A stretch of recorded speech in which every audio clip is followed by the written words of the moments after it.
Good evening students. So మనం previous వీడియోలో మనం స్ట్రక్చరల్ ఐసోమెరిజం గురించి తెలుసుకున్నాం.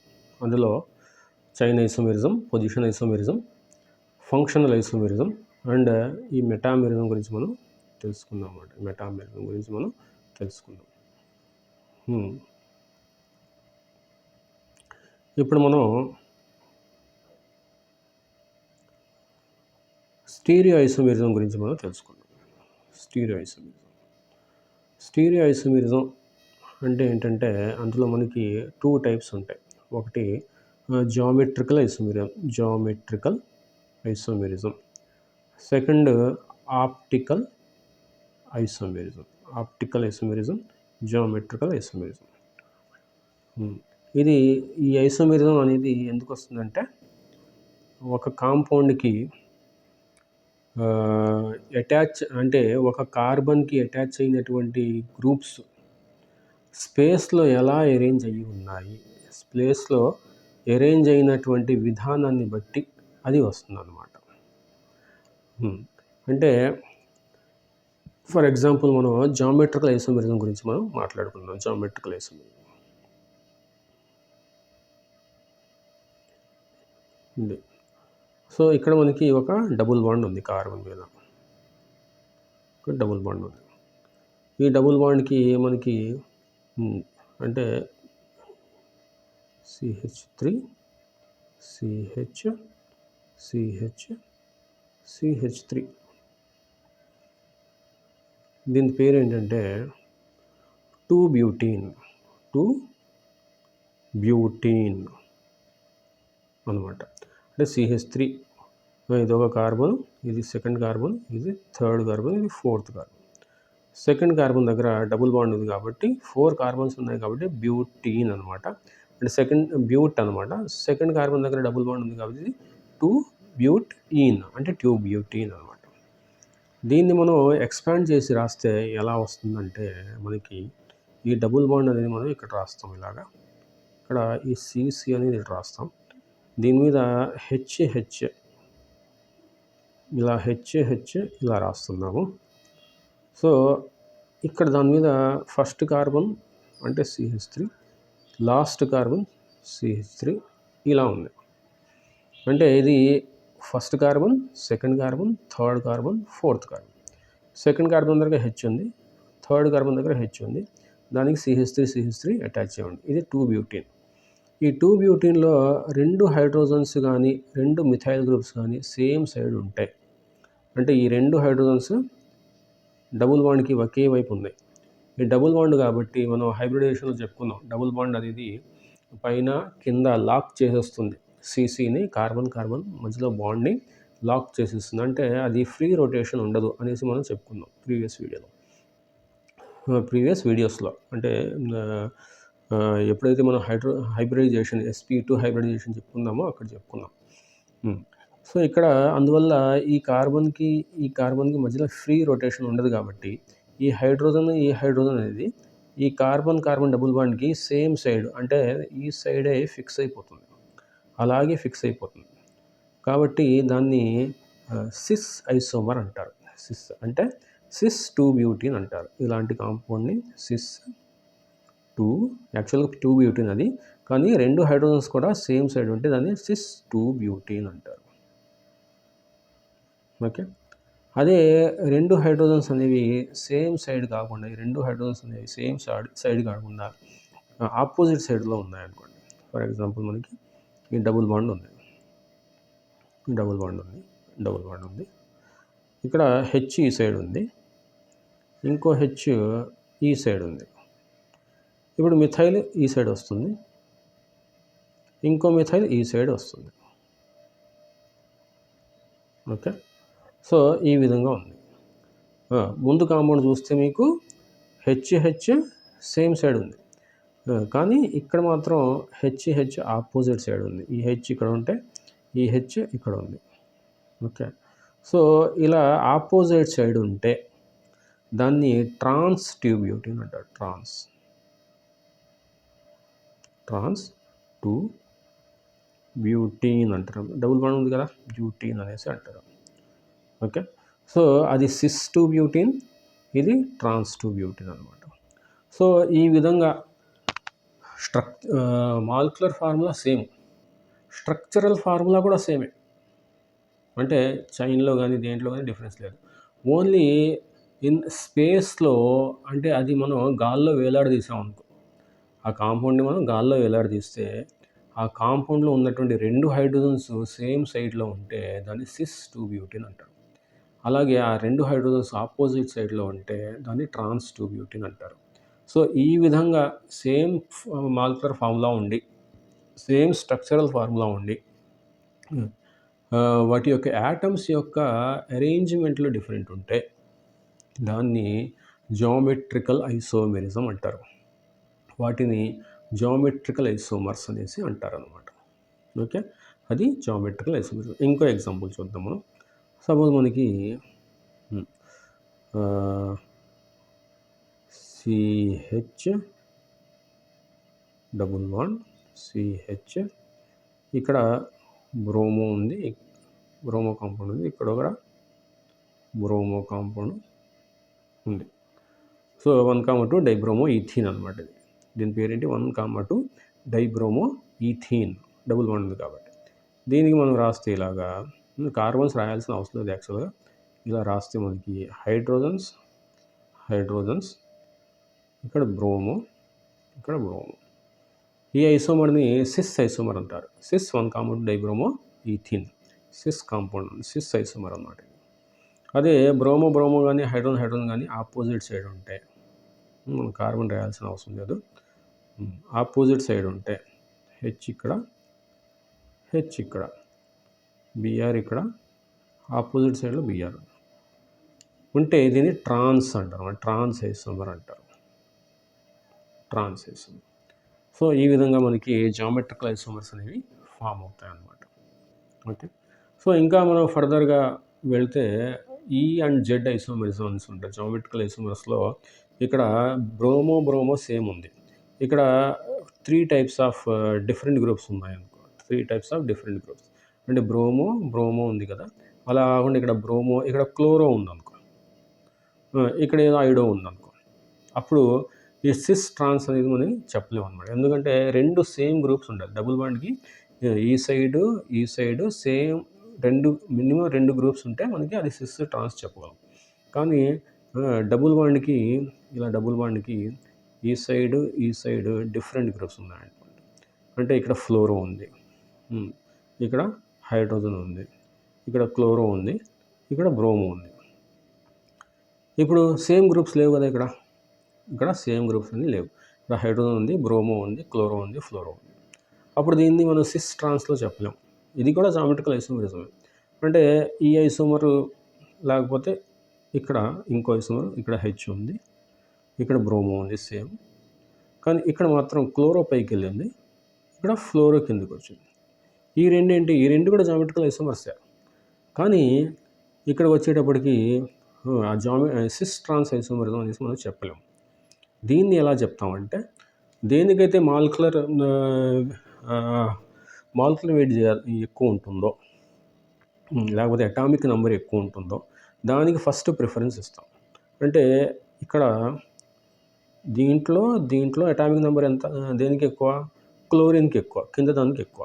కాబట్టి దీనికి 1 ఇస్తాం, దీనికి 2 ఇస్తాం, దీనికి 2 ఇస్తాం. ఇక్కడ ఈ సైడ్లో బ్రోమోకి అటామిక్ నెంబర్ ఎక్కువ కాబట్టి దానికి 1 ఇస్తాం, హైడ్రోజన్కి అటామిక్ నెంబర్ తక్కువ కాబట్టి దానికి 2 ఇస్తాం. అంటే ఇక్కడ ఈ 1 సేమ్ సైడ్ ఉన్నాయి కాబట్టి దీన్ని జెడ్ ఐసోమర్ అంటాం. అంటే 2 సేమ్ సైడ్ కానీ 1 సేమ్ సైడ్ కానీ దాన్ని జెడ్ ఐసోమర్ అంటాం. అదే ఇక్కడ చూస్తే మీరు క్లోరిన్కి ఎక్కువ కాబట్టి అటామిక్ నెంబర్ 1 ఇస్తాం, ఫ్లోరిన్కి 2 ఇస్తాం. ఇక్కడ హైడ్రోజన్లో బ్రోమిన్కి ఎక్కువ కాబట్టి దానికి 1 ఇస్తాం, హైడ్రోజన్కి 2 ఇస్తాం. ఇక్కడ చూస్తే మీరు ఈ 1 ఆపోజిట్ సైడ్లో ఉంది కాబట్టి దీన్ని ఈ ఐసోమర్ అంటాం, ఎడ్జెన్ అంటారు, అంటే ఆపోజిట్. ఇది జెడ్ అంటే జుస్సమెన్ అనమాట లాటిన్లో, అది అంటే జుస్సమిన్ అంటే ఏంటంటే సేమ్ సైడ్ అనమాట. ఎడ్జజిన్ అంటే ఏంటంటే ఆపోజిట్ సైడ్. అంటే ఇక్కడ జుస్సమిన్ జీ ఐసోమర్ అంటే ఏంటంటే 1 సేమ్ సైడ్లో ఉంది కాబట్టి దాన్ని జుస్సమిన్ జెడ్ ఐసోమర్ అంటారు. ఇక్కడ 1 ఆపోజిట్ సైడ్లో ఉన్నాయి కాబట్టి దీన్ని ఎడ్జజిన్ అంటే ఆపోజిట్ ఐసోమర్ అనేసి అంటాం. ఈ విధంగా కూడా మనం జామెట్రికల్ ఐసోమెరిజం అనేది మనం చెప్పవచ్చు అనమాట. సో ఇది జామెట్రికల్ ఐసోమెరిజం అనమాట. సో అక్కడ మనకి డీటెయిల్గా మనకి ఈ పారాగ్రాఫ్లో ఇవ్వలేదు, జస్ట్ చిన్న పారాగ్రాఫ్ ఇచ్చాడు కాబట్టి మనం ఈ విధంగా మనం ఇక్కడ డిస్కస్ చేసుకోవచ్చు. సో ఇది జామెట్రికల్ ఐసోమెరిజం. తర్వాత మనకి స్టీరియో ఐసోమెరిజంలో ఆప్టికల్ ఐసోమెరిజం అనేసి మనకి ఒకటి ఉంది. Optical isomerism. Optical isomerism optical isomerism. Optical isomerism అంటే ఏంటంటే ఇక్కడ మనకి ఒక ఎగ్జాంపుల్ మీథేన్ తీసుకుందాం అనుకోండి. CH4 తీసుకుందాం. ఈ మీథేన్కి ఏ స్ట్రక్చర్ ఉంటుంది? టెట్రాహెడ్రల్ స్ట్రక్చర్ ఉంటుంది అనేసి మనం చెప్పుకుందాం. అంటే ఇక్కడ ఈ విధంగా 4 హైడ్రోజన్స్ కార్బన్ మీద అరేంజ్ అయి ఉంటాయి అనేసి దీని స్ట్రక్చర్ టెట్రాహెడ్రల్ స్ట్రక్చర్ అనేసి మనం sp3 హైబ్రిడైజేషన్ చెప్పినప్పుడు డిస్కస్ చేసినప్పుడు చెప్పుకుందాం అన్నమాట. టెట్రాహెడ్రల్ స్ట్రక్చర్ దీనికి. ఓకే, ఇక్కడ ఉంటుంది. అంటే ఈ హైడ్రోజన్ స్క్రీన్ మీద ఉంటే ఈ హైడ్రోజన్ స్క్రీన్కి బయట ఉంటుంది, ఈ హైడ్రోజన్ స్క్రీన్కి లోపల ఉంటుంది అనమాట, బ్యాక్ సైడ్ ఉంటుంది. ఈ హైడ్రోజన్ స్క్రీన్కి బయట ఉంటుంది. ఇది టెట్రాహెడ్రల్ స్ట్రక్చర్. దీనికి 109.5 degrees యాంగిల్ ఉంటుంది. ఏ యాంగిల్ చూసుకున్నా, ఏది చూసుకున్నా అనేసి మనం చెప్పుకున్నాం. ఈ కార్బన్ మీద మనకి 4 కూడా హైడ్రోజన్స్ ఉన్నాయి. ఇది హైడ్రోజన్, ఇది హైడ్రోజన్, ఇది హైడ్రోజన్, ఇది హైడ్రోజన్ ఉంది. సపోజ్ మనకి 4 కూడా హైడ్రోజన్స్ కాకుండా వేరేది ఉంటాయి, వేరే గ్రూప్స్ అంటే డిఫరెంట్ గ్రూప్స్ ఉంటాయి. సపోజ్ మనం 2 బ్యూటేన్ తీసుకుంటున్నాం, 2 బ్రోమో బ్యూటేన్ తీసుకుంటున్నాం. 2 బ్రోమో బ్యూటేన్ అంటే CH3 CH, ఇక్కడ Br, ఇక్కడ CH2, ఇక్కడ CH3. దీని పేరు సెకండ్ కార్బన్ దగ్గర బ్రోమో ఉంది కాబట్టి 2 బ్రోమో బ్యూటేన్ దీని పేరు. 2 బ్రోమో బ్యూటేన్. ఇప్పుడు చూస్తే మీరు ఈ కార్బన్ దగ్గర మనకి ఒక సైడ్ హైడ్రోజన్ ఉంది, ఇంకో సైడ్ బ్రోమో ఉంది అటాచ్ అయ్యి, ఇంకో సైడ్ మిథైల్ ఉంది, ఇంకో సైడ్ ఇథైల్ ఉంది. అంటే దీన్ని మనం ఎక్స్పాండ్ చేసి రాస్తే ఎలా ఉంటుందంటే కార్బన్ మీద మనకి ఒక సైడ్ బ్రోమో ఉంది, ఇంకో సైడ్ హైడ్రోజన్ ఉంది, ఇంకో సైడు మిథైల్ ఉంది, ఇంకో సైడు ఇథైల్ ఉంది, CH2 CH3 ఇలా ఉంది. అంటే ఇక్కడ ఈ మిథైల్ మనకి చూసుకుంటే ఇదనమాట ఈ మిథైల్.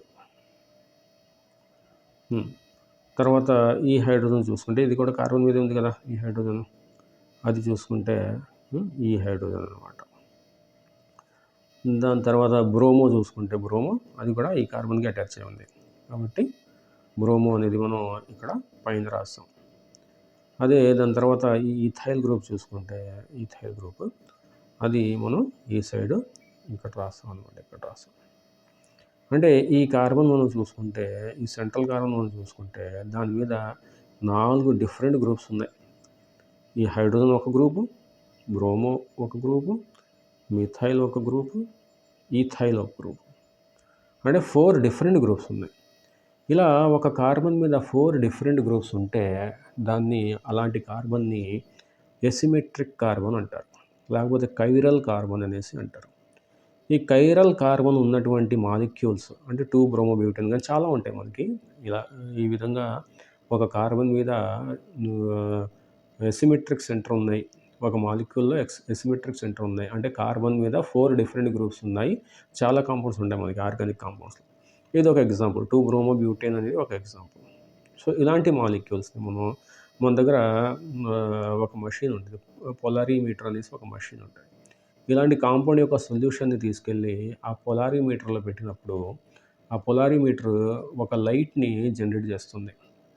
ఆ లైట్‌ని ప్లేన్ పోలరైజ్డ్ లైట్ అనేసి అంటాం. Plane polarised light. Plane polarised light అన్నమాట. ఆ ప్లేన్ పోలరైజ్డ్ లైట్‌ని ఈ కాంపౌండ్ ఒక టెస్ట్ ట్యూబ్‌లో గానీ, చిన్న అక్కడ అరేంజ్‌మెంట్ ఉంటుంది ఆ మెషిన్‌లో. ఆ టెస్ట్ ట్యూబ్‌లో పోసి ఈ కాంపౌండ్ ద్వారా ప్లేన్ పోలరైజ్డ్ లైట్‌ని పాస్ చేసామనుకో, ఈ కాంపౌండ్‌లో ఈ అసిమెట్రిక్ కార్బన్ ఉండడం వల్ల ఆ ప్లేన్ పోలరైజ్డ్ లైట్ యొక్క డైరెక్షన్ చేంజ్ అవుతుంది. రైట్ సైడ్‌కి గానీ, లెఫ్ట్ సైడ్‌కి గానీ దాని డైరెక్షన్ చేంజ్ అవుతుంది.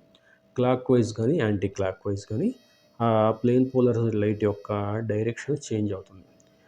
అది రైట్ సైడ్‌కి అంటే క్లాక్ వైజ్ డైరెక్షన్‌లో ఆ ప్లేన్ పోలరైజ్డ్ లైట్ యొక్క డైరెక్షన్ క్లాక్ వైజ్ డైరెక్షన్‌లో చేంజ్ అయిందనుకోండి. దాన్ని డెక్స్ట్రో ఐసోమర్ అనేసి అంటారు. Dextro isomer. అదే ఆ ప్లేన్ పోలరైజ్డ్ లైట్ యొక్క డైరెక్షను యాంటీ క్లాక్ వైజ్ డైరెక్షన్‌లో ఇలా చేంజ్ అయిందనుకోండి. దాన్ని లీవో ఐసోమర్ అనేసి అంటారు. లీవో ఐసోమర్ అనేసి అంటారు. ఈ డెక్స్ట్రో ఐసోమర్ అనేది స్మాల్ డీతో, లీవో ఐసోమర్ అనేది స్మాల్ ఎల్తో డినోట్ చేస్తారనమాట. ఇలా ఈ ఈ కార్బన్ తీసుకుంటే దానికి హైడ్రోజన్ రైట్ హ్యాండ్ సైడ్ ఉంది, మిథైల్ లెఫ్ట్ హ్యాండ్ సైడ్ ఉంది. ఈ కాంపౌండ్ మనం పొలారిమీటర్లో పెడితే అది ఒకవేళ డెక్స్ట్రో ఐసోమర్ కింద వచ్చిందనుకో, అప్పుడు దీని యొక్క మిర్రర్ ఇమేజ్, ఈ కాంపౌండ్ యొక్క మిర్రర్ ఇమేజ్ అంటే ఏంటంటే, ఇక్కడ మనం ఒక మిర్రర్ పెట్టాం అనుకోండి, ఇలా మనం ఒక మిర్రర్ పెట్టాం. ఇప్పుడు దాని ఇమేజ్ ఏముంటుంది, హైడ్రోజన్ ఇక్కడికి వస్తుంది, ఈ మిథైల్ బ్యాక్కి పోతుంది. అంటే దీని యొక్క మిర్రర్ ఇమేజ్ మనకి ఏం ఫామ్ అవుతుంది చూద్దాం. ఇలా ఉంది. సో హైడ్రోజన్ ఏమో ఇక్కడికి వస్తుంది, బ్రోమో ఏమో ఇక్కడికి వస్తుంది,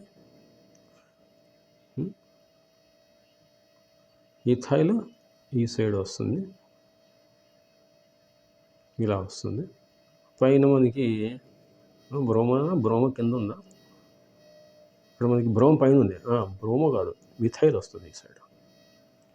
ఇక్కడ మనకి మిథైల్ వస్తుంది, బ్రోమో పైన ఉంది అన్నమాట. సో మనం మిర్రర్ ఇమేజెస్ ఒకసారి రాద్దాం. సో మనం పైన రాసిన కాంపౌండ్ ఏంటి, ఇక్కడ కార్బన్, ఇక్కడ బ్రోమో, ఇటు CH3,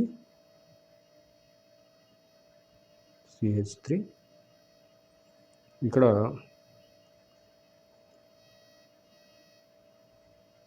CH2CH3, ఇక్కడ హైడ్రోజన్ రాసాం. ఇది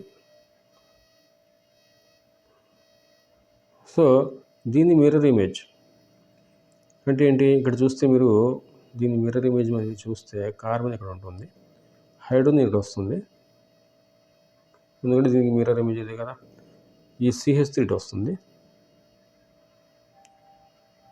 ఇలాగా డాటెడ్ లైన్, CH2CH3 ఇక్కడ వస్తుంది, ఇక్కడ బ్రోమో వస్తుంది, ఇలా. అంటే దీనికి మిర్రర్ ఇమేజ్ ఇది, అంటే అద్దంలో చూస్తే మిర్రర్ ఇమేజ్ అంటారు. ఈ ఐసోమర్ డెక్స్ట్రో ఐసోమర్ అయితే ఈ ఐసోమర్ దాని యొక్క మిర్రర్ ఇమేజ్ లీవో ఐసోమర్ కింద ఉంటుంది. అంటే మనం ఏం చెప్పుకున్నాం, ప్లేన్ పోలరైజ్డ్ లైట్ని పొలారిమీటర్లో మీద ప్లేన్ పోలరైజ్డ్ లైట్ని క్లాక్ వైజ్ డైరెక్షన్లో తిప్పితే దాన్ని డెక్స్ట్రో ఐసోమర్ అంటారు. అదే ప్లేన్ పోలరైజ్డ్ లైట్ని దాని మిర్రర్ ఇమేజ్ లీవో ఐసోమర్ దాన్ని యాంటీ క్లాక్ వైజ్ డైరెక్షన్లో తిప్పుతుంది. అంటే ఎసిమెట్రిక్ కార్బన్ ఉన్నటువంటి కాంపౌండ్, అంటే సేమ్ కైరల్ కార్బన్ ఉన్నటువంటి కాంపౌండ్ ప్లేన్ పోలరైజ్డ్ లైట్ని ఇది రైట్ హ్యాండ్ సైడ్కి తిప్పితే ఇది లెఫ్ట్ హ్యాండ్ సైడ్కి తిప్పుతుంది, దాని మిర్రర్ ఇమేజ్ లెఫ్ట్ హ్యాండ్ సైడ్కి తిప్పుతుంది. అలా అది రొటేషన్ని బట్టి ఆ ప్లేన్ పోలరైజ్డ్ లైట్ యొక్క రొటేషన్ని బట్టి మనం డిసైడ్ చేస్తాం అన్నమాట. అలాంటి ఐసోమర్స్ అంటే ఒకటి రైట్ హ్యాండ్ సైడ్ తిప్పితే అంటే ఒకటి క్లాక్ వైజ్ డైరెక్షన్ తిప్పితే ఇంకోటి దాని ఐసోమరు ఆప్టికల్ ఐసోమరు లెఫ్ట్ హ్యాండ్ సైడ్కి తిప్పుతుంది ఆ ప్లేన్ పోలరైజ్డ్ లైట్. సో అది ఆ ఐసోమర్స్ ఆ 2 ఐసోమర్స్ని ఎనన్షియోమర్స్ అంటారనమాట. ఆ 2 ఐసోమర్స్ని మనం ఎనన్షియోమర్స్ అనేసి అంటాం అన్నమాట. సో ఆ విధంగా మనం ప్లేన్ పోలరైజ్డ్ లైట్ యొక్క రొటేషన్ని బట్టి ఐసోమర్స్ని డిస్టింగ్విష్ చేసేటటువంటి ఈ ఫినామినన్ని ఆప్టికల్ ఐసోమెరిజం అనేసి అంటారు. అంటే లైట్ అంటే ఇక్కడ మనం ప్లేన్ పోలరైజ్డ్ లైట్ అంటున్నాం కదా. ఆప్టికల్ అంటే ఏంటి? లైట్ అనమాట. ఆప్టికల్ ఐసోమెరిజం అంటే ఏంటి? ఆ ప్లేన్ పోలరైజ్డ్ లైట్ని రొటేట్ చేసేటటువంటి ఈ నేచరు, ఈ ఐసోమర్స్ యొక్క నేచర్ని ఆప్టికల్ ఐసోమెరిజం అంటారు. అందులో ఒక ఐసోమరు ప్లేన్ పోలరైజ్డ్ లైట్ని రైట్ హ్యాండ్ సైడ్కి అంటే క్లాక్ వైజ్ డైరెక్షన్ తిప్పితే దాన్ని డెక్స్ట్రో ఐసోమర్ అంటారు. అదే లైట్ని ఇంకో ఐసోమరు దాని యొక్క మిర్రర్ ఇమేజ్ లెఫ్ట్ హ్యాండ్ సైడ్కి తిప్పితే దాన్ని లీవో ఐసోమర్స్ అని అంటారు అనమాట. సో ఈ 2 ఐసోమర్స్ని కలిపి ఎనన్షియోమర్స్ అంటారు. ఇవి 2 కూడా అన్ని విధాలుగా అన్ని ప్రాపర్టీస్లో సేమ్ ఉంటాయి. వాటి బాయిలింగ్ పాయింట్, మెల్టింగ్ పాయింట్, వాటి యొక్క కెమికల్ రియాక్షన్స్, ఫిజికల్ రియాక్షన్స్ అన్నీ సేమ్ ఉంటాయి. కానీ ఓన్లీ ఇక్కడ ఆప్టికల్ రొటేషన్లో అంటే ప్లేన్ పోలర్ లైట్ని రొటేట్ చేసేటటువంటి ఆ నేచర్లో డిఫరెన్స్ ఉంటుందన్నమాట. సో ఆ విధంగా వీటిని డిస్టింగ్విష్ చేస్తారన్నమాట. ఓకే. సో ఇది మనకి stereo isomerism, geometrical isomerism and optical isomerism. Geometrical isomerism మనం ముందు చూసాము, 2-బ్యూటేన్ తీసుకునే ఎగ్జాంపుల్ చూసాము. ఆప్టికల్ ఐసోమెరిజం వచ్చి 2-బ్రోమోబ్యూటేన్ ఎగ్జాంపుల్ తీసుకుని మనం చూస్తాం అనమాట. సో ఇది స్టీరియో ఐసోమెరిజం. నెక్స్ట్ క్లాస్లో మనం నెక్స్ట్ వీడియోలో ఈ fundamental concepts in organic reaction mechanism అనేది చూద్దాం. ఓకే, అప్పటి వరకు టేక్ కేర్, బాయ్.